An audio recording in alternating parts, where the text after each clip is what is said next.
Welcome students. Today I will give a lecture about your skull of reptilia or reptile animals. To reveal the skull of the reptile, first of all, you know the skeleton, which one called as the endoskeleton, remains inside the viscera, and that is important but system in the body of the piranhas or reptilian group of animals.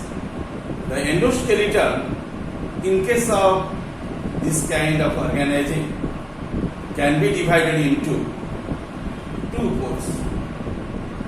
portions, P-O-R-T-I-O-N-S, two portions or two divisions. One is called as axial skeleton, other one is called as your appendicular skeleton. That means the endoskeleton can be studied in two ways. Endoskeleton.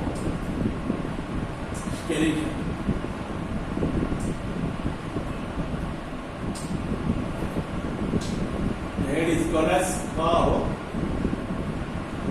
of reptile. Okay. The endoskeleton of the reptile or piranhas will be studied in two ways. Your axial skeleton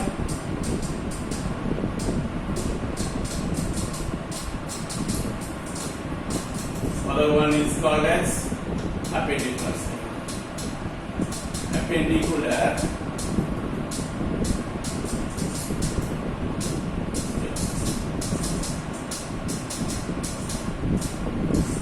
okay. Axial skeleton again divided into your four distinct regions. First one is called as skull. Second one is called as your hyoid apparatus. Third one is called as your what? What should be called as your vertebral column. Vertebral column. C-O-L-U. Next one is the ribs, R-I-B-S. Okay. Then you find the sternus.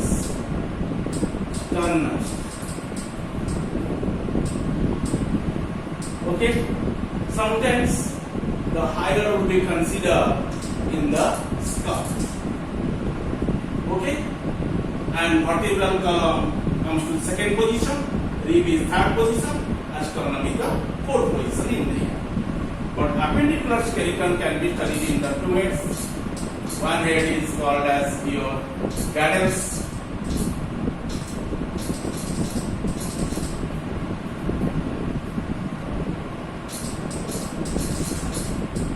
Other head is known as the limbs.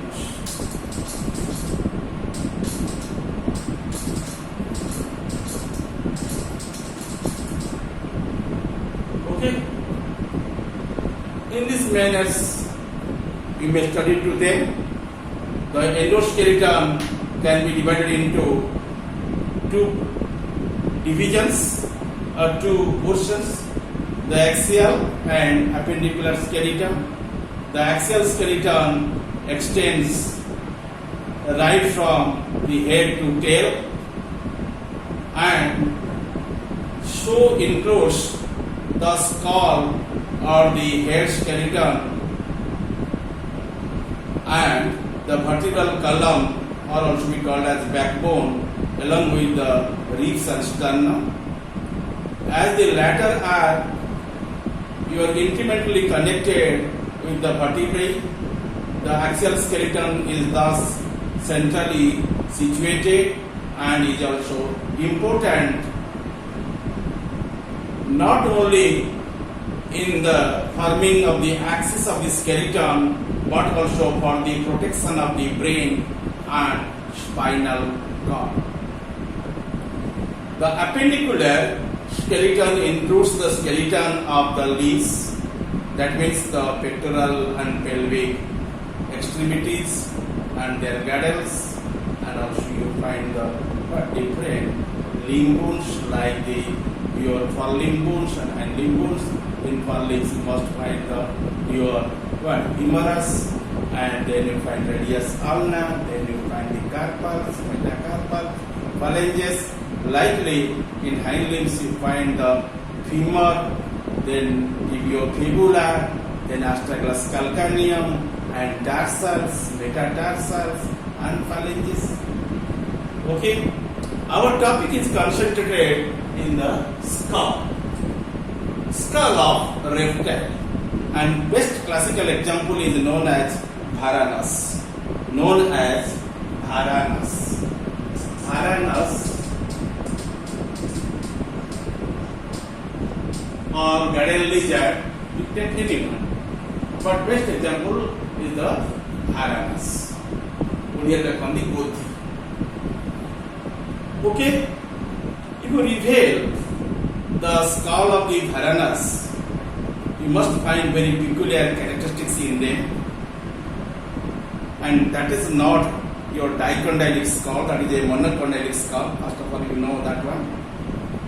It includes the cranium skull, and the sense capsules also be remaining along with the cranium. The upper and lower jaw also be remain with them, with the temporal regions and higher apparatus. All would be included in the skull. The distinguishing features of the skull are as follows. The skull is more or less elongated with a narrow anterior end. Number two, your parietals are fused to form a single entity, but a parietal foramen is present between the two. Median basioccipital bears the single occipital condyles, hence called as your monocondylic organisms. Here skull of the reptile is monocondylic.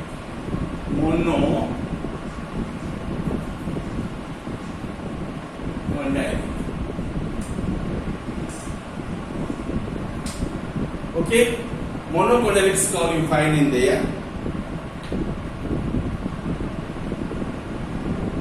And if you reveal the skull of the Varanus or any type of reptilian animals, no doubt skull is more or less elongated with a narrow anterior head.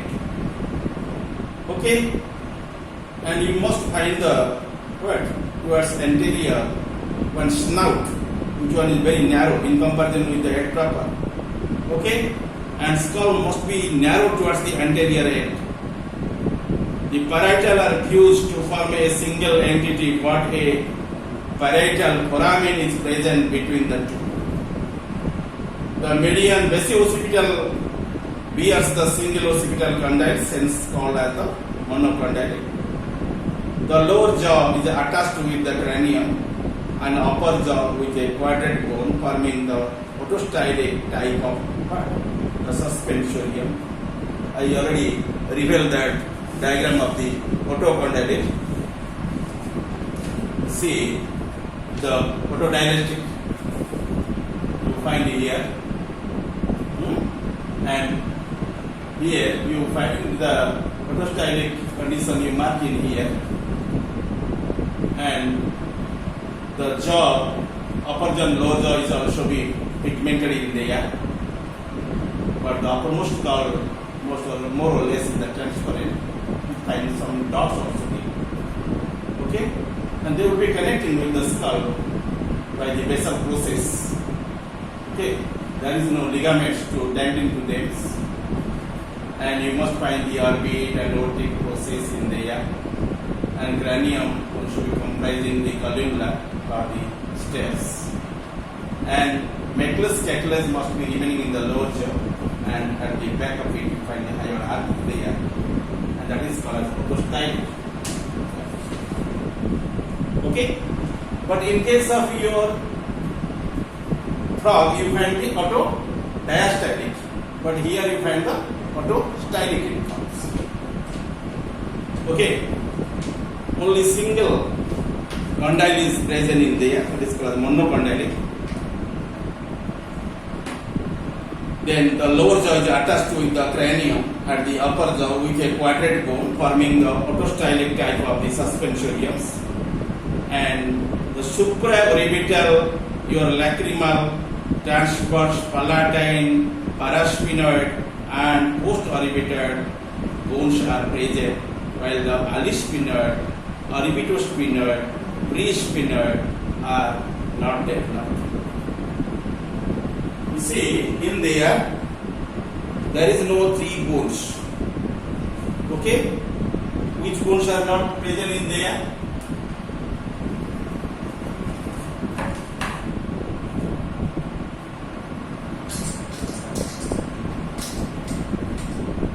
Basis spinors not present.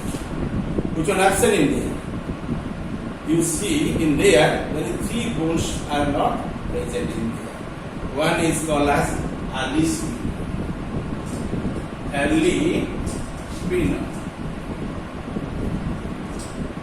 Alisphenoid bone is absent in there.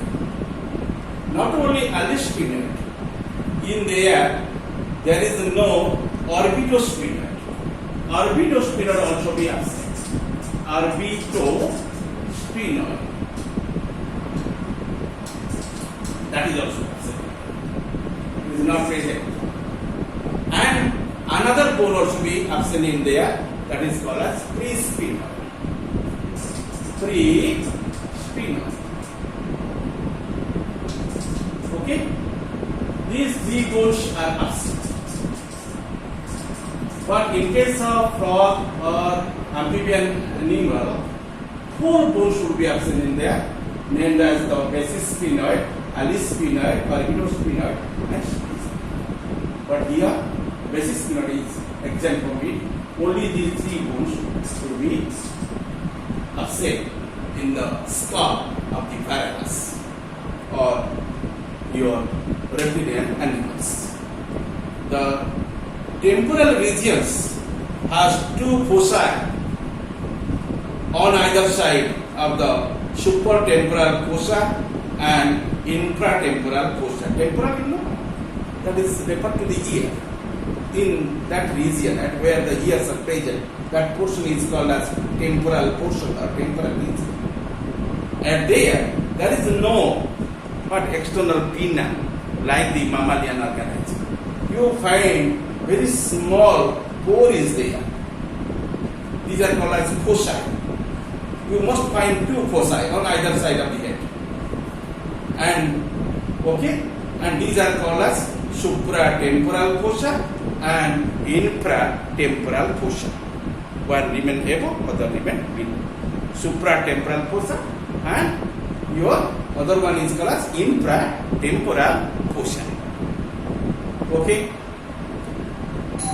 And likely your parietals, the premaxilli, are also fused.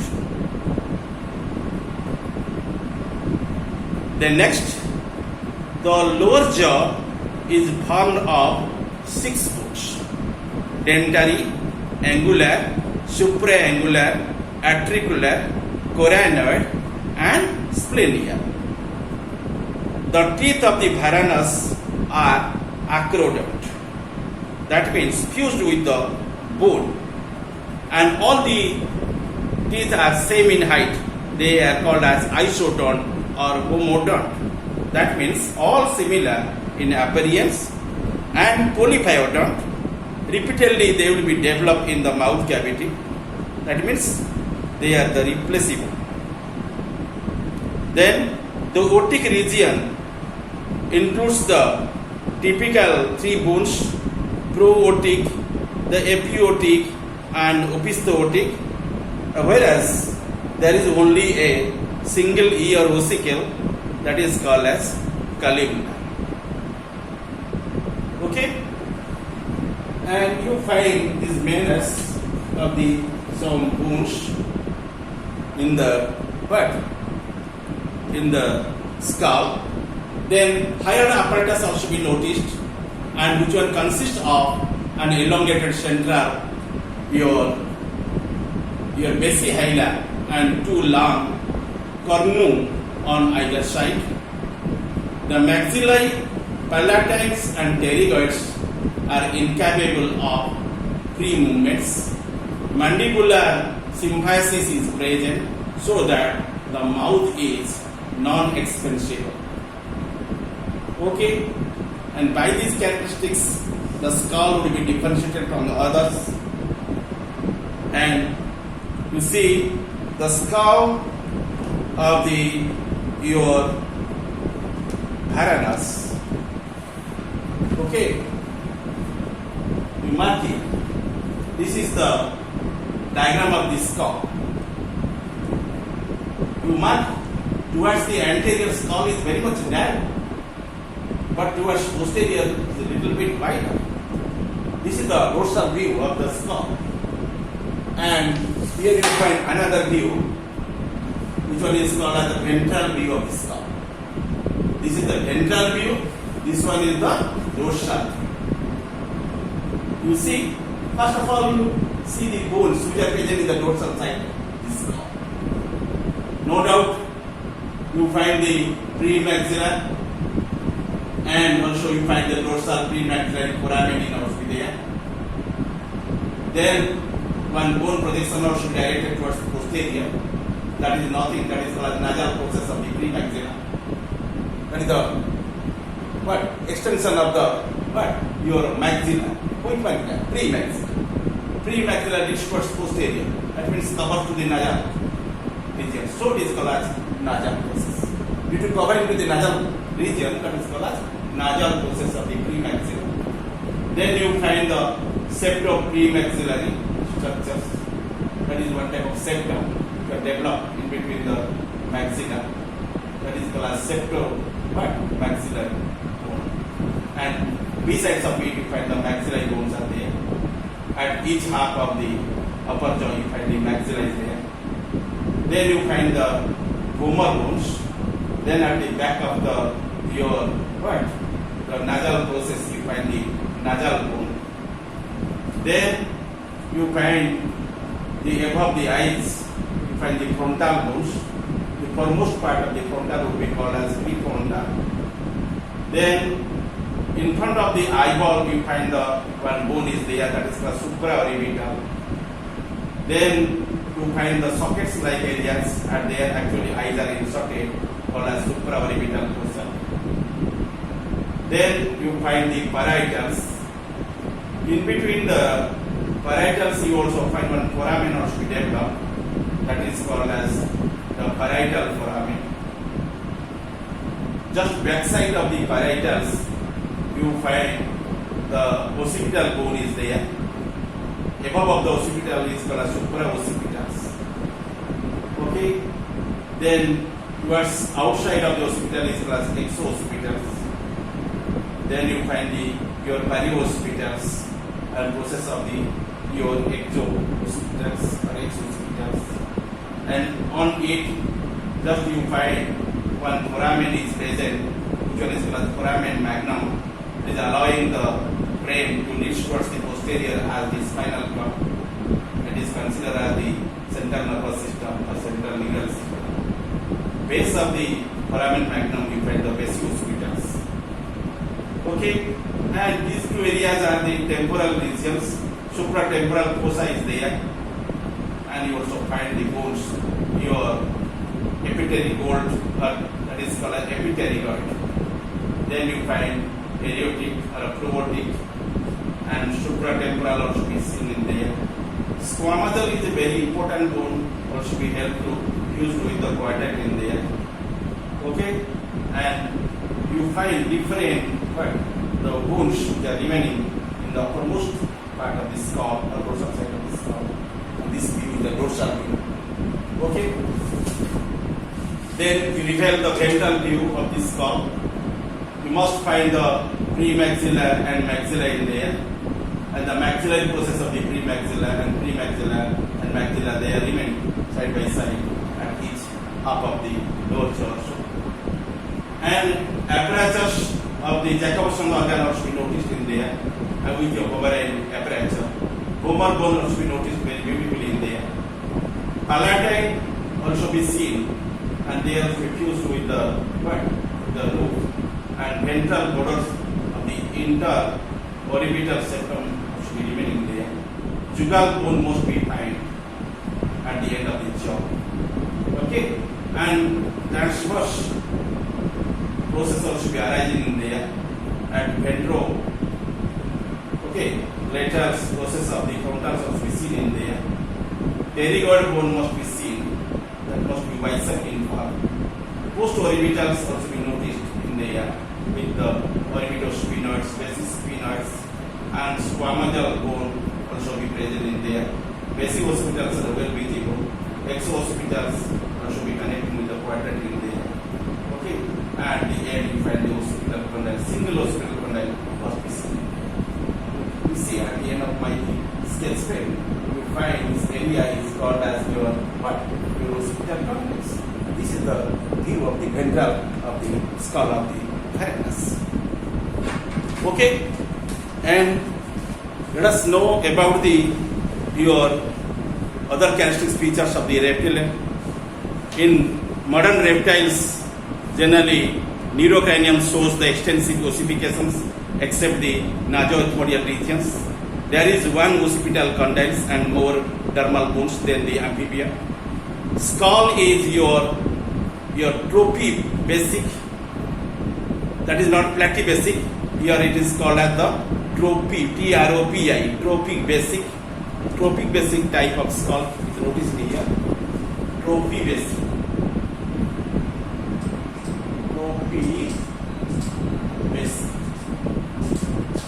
In case of amphibia, that is called as platybasic, but here it is called as trophy basic.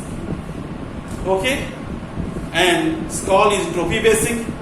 One or two temporal foci occur behind the orbits. You have seen in the skull diagrams, except the chelonia. Chelonia means in which the turtles and tortoise will be remain. Pineal foramen is lost, except the sphenoidon, and many lizards and protic and epiotic and epizootic and of the otic regions remain separate, and quadrate jugal is absent. There is no fused bone of the quadrate jugal, that is absent. Quadrate is movable at both the ends, okay, and showing your streptostylism. There is a tendency to form a terminal elements in the nasal passage and to form a secondary palate. A transverse ectopterygoid and your vertical epipterygoid are also be present.